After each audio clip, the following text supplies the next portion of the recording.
Boa noite a todos. Mais uma mensagem falando um pouco do nosso Senhor Jesus, sobre as obras do nosso Senhor, né? Inclusive quando ele veio em carne, né? Quando a palavra se tornou carne, ele trouxe para nós também guias, né? Explicações do que a gente deve fazer aqui na Terra. Então, o Senhor Jesus orou, mesmo sendo Deus Filho, sim, ele orou diversas vezes, e isso é narrado na Bíblia. Então, também é importante falar um pouco sobre empatia, né? Empatia é você se sentir no lugar do outro, é você saber que não é apenas se alegrar com os que se alegram, mas também chorar com os que choram. E tanto se alegrar com os que se alegram, como chorar com os que choram, a gente tem que fazer isso com sinceridade. Por exemplo, alguém conseguiu, né, um emprego muito bom, então se alegrar com o que se alegra não é invejá-lo, mas se alegrar que Deus o abençoou, né, para algo bom, e você também tem uma palavra de conforto, de alegria, para poder se alegrar com aquele homem, aquela mulher. Como também em relação a chorar com os que choram, é você com sinceridade sentir um pouco da dor que o outro está sentindo para poder dar uma palavra de conforto, né? Falar que o Espírito Santo de Deus ele pode consolar, pode confortar e pode trazer refrigério, né, para as pessoas no tempo dele, né, no tempo de Deus. Então, para quem já é cristão e tem filho, né, ou filha, até pergunta, já orou hoje com a criancinha? A criancinha às vezes, já orei, fala bem rápido assim. E às vezes a oração da criança são poucos segundos, mas a gente tem que entender que essa caminhada com Deus, né, da gente entregar nossos caminhos a Ele, envolve também a nossa busca pela maturidade espiritual, de cada vez mais conversar mais com o nosso Senhor, para que Ele venha guiar nossos dias, guiar nossa vida, para a gente fazer a vontade dEle, e a gente não cair, não se desviar, não tropeçar, né? Porque sabemos que a carne guerreia com o Espírito, então a gente tem que buscar agir pelo Espírito. E qual a melhor forma? Conversando com o nosso Senhor Deus, para que Ele venha guiando nossos passos. Então, a gente precisa de quê? De tempo para orar. É sobre isso que eu pretendo falar, né, a seguir, né? Porque a pessoa não pode ficar uma vida dizendo: eu não tenho tempo, meu trabalho, meu estudo, ou então não, meus afazeres domésticos não me permitem que eu ore, que eu fale com Deus, ou então eu só digo: ó Senhor, obrigado por mais um dia, ou então ó Senhor, guia meu dia para que eu venha a andar nos teus caminhos. Por que não dedicar um pouquinho mais de tempo? E muitas vezes até para aquelas pessoas que ainda não conhecem Jesus, né, que desejam se entregar a vida para Jesus, poder dizer: não, isso não é para mim não. A pessoa pode dizer isso. É para todos, meu amigo, é para todos. Por mais que você tenha dificuldade, ou as palavras que você utiliza sejam palavras um pouco mais grosseiras, mais ríspidas, Deus vai trabalhar, Deus vai trabalhando na vida de cada um para que a gente venha ser moldado de acordo com o Espírito Santo dele.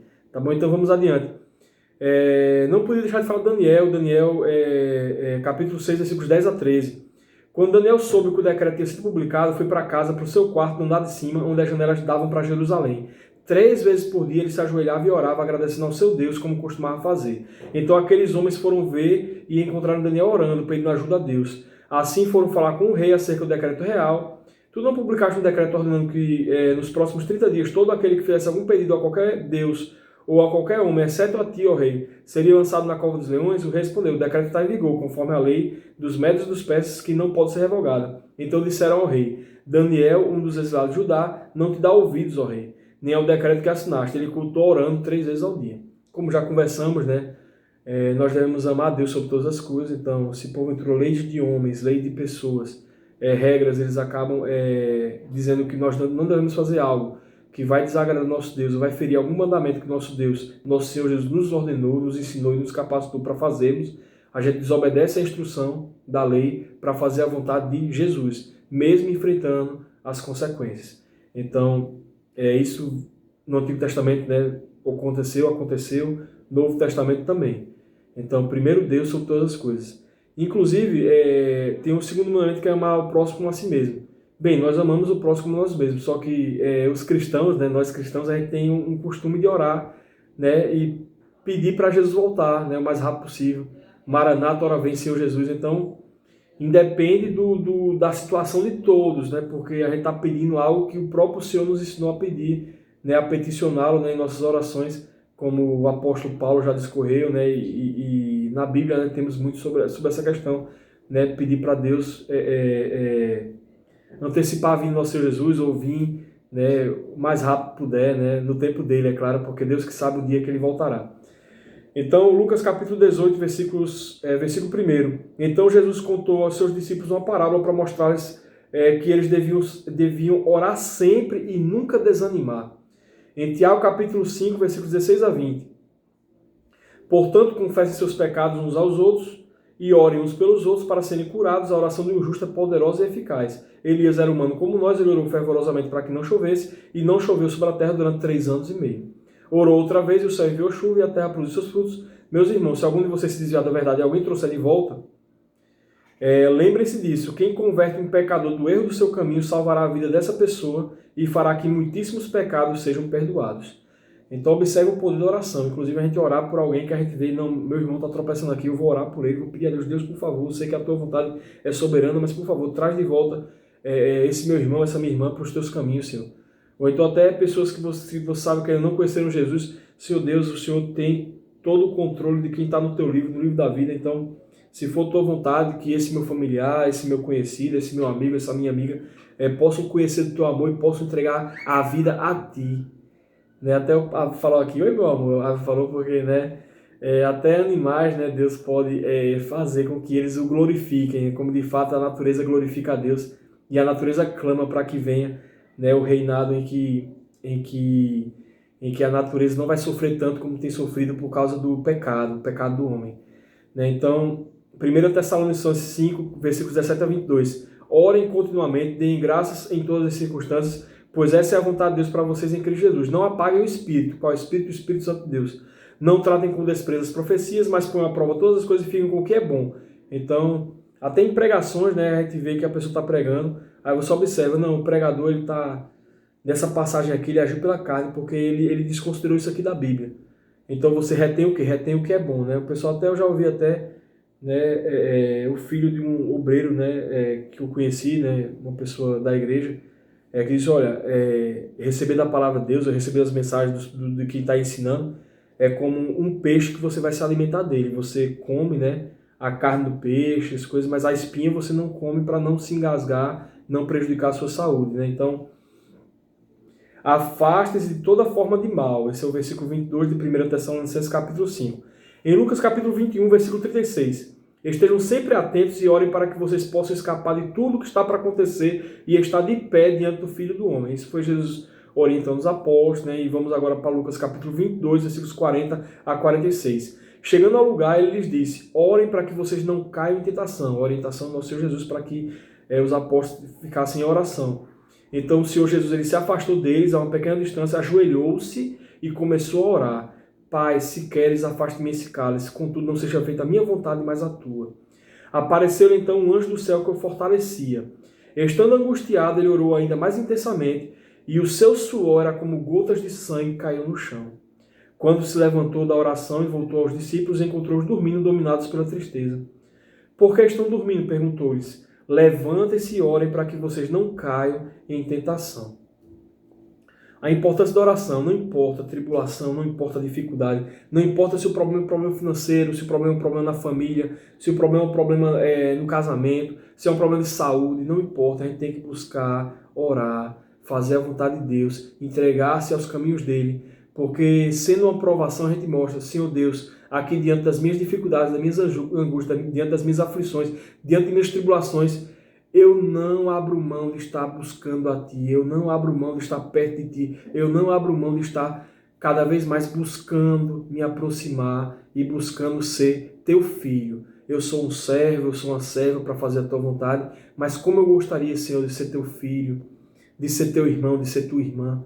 Senhor, como eu gostaria de cada vez mais me aproximar de Ti.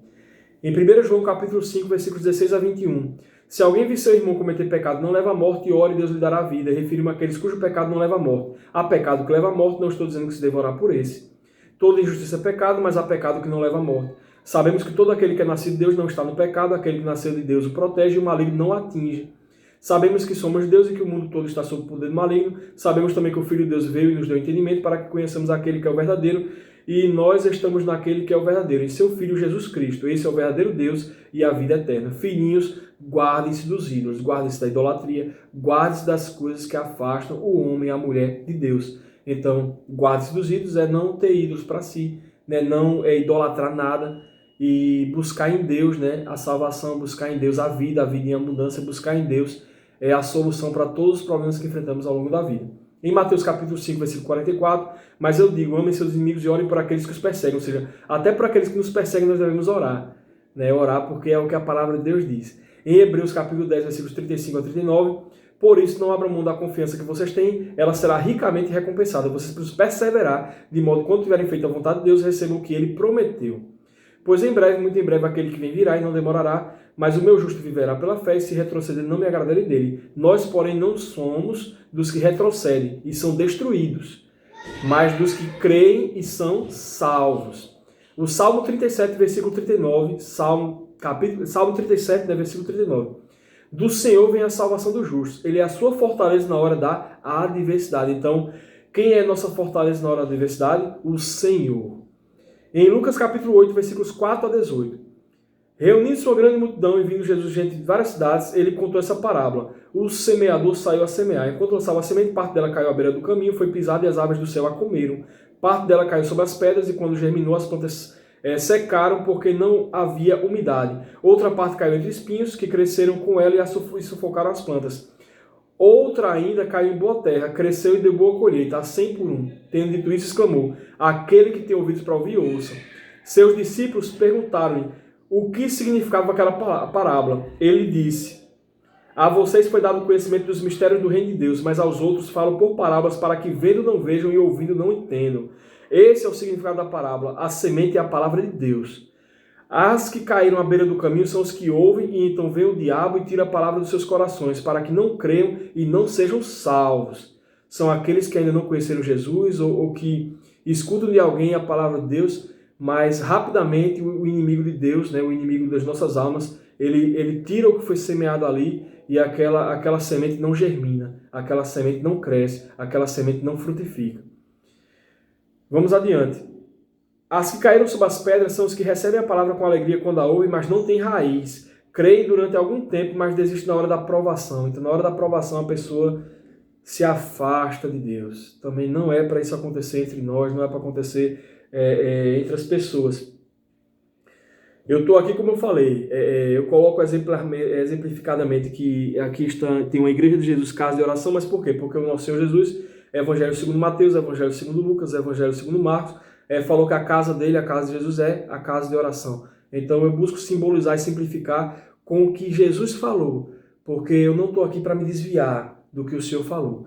Por mais que eu pregue na rua, eu pregue nas famílias, eu pregue em pessoas que pedem para eu falar um pouco de Deus, eu estou para levar o Evangelho de uma forma simples, né, sem qualquer orgulho, para dizer que toda a glória e honra é ao Senhor Jesus, então obedecemos a palavra dele, o que ele diz, o que ele fala. A palavra de Deus é muito mais profunda que isso, porque o próprio Jesus em carne, quando ele veio, o corpo dele foi um templo, o corpo dele foi uma casa para ser habitado e ter a plenitude do Espírito Santo de Deus, porque Deus Filho, é Deus também. Então vamos adiante. As que caíram entre espinhos são os que ouvem, mas ao seguirem seu caminho são sufocados pelas preocupações, pelas riquezas e pelos prazeres dessa vida, e não amadurecem, ou seja, não frutificam. Mas as que caíram em boa terra são os que com o coração bom e generoso ouvem a palavra, a retêm e dão fruto com perseverança. Ninguém acende uma candeia, esconde num jarro ou coloca debaixo de uma cama. Pelo contrário, coloca no lugar apropriado, de modo que os que entram possam ver a luz. Porque não há nada oculto que não venha a ser revelado, nada escondido que não venha a ser conhecido e trazido à luz. Portanto, considere atentamente como vocês estão ouvindo. A quem tiver mais lhe será dado, de que não tiver, até o que pensa que tem lhe será tirado. Lucas capítulo 8, versículos 41 a 56. Vamos falar aqui sobre um homem, Jairo, dirigente da sinagoga, né? A filha dele estava doente, ela adormeceu, ela morreu, né? O espírito dela saiu dela, né? E muitas vezes as pessoas iam até da sinagoga, estavam lá na casa de Jairo, né? Chorando e tudo mais. Só que quando Jesus disse,